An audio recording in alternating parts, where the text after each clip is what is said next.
"Is there anybody there?" said the traveller, knocking on the moonlit door, and his horse in the silence champed the grasses of the forest's ferny floor. And a bird flew up out of the turret above the traveller's head, and he smote upon the door again a second time. "Is there anybody there?" he said. But no one descended to the traveller. No head from the leaf-fringed sill leaned over and looked into his grey eyes, where he stood, perplexed and still. But only a host of phantom listeners that dwelt in the lone house then stood listening in the quiet of the moonlight to that voice from the world of men.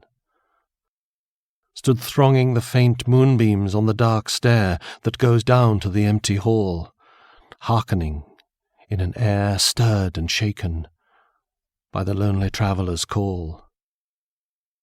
And he felt in his heart their strangeness, their stillness answering his cry, while his horse moved cropping the dark turf 'neath the starred and leafy sky.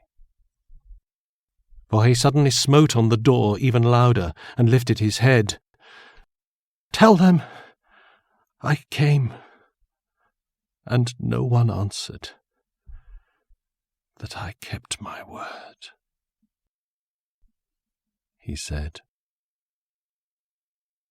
Never the least stir made the listeners, though every word he spake fell echoing through the shadowiness of the still house from the one man left awake.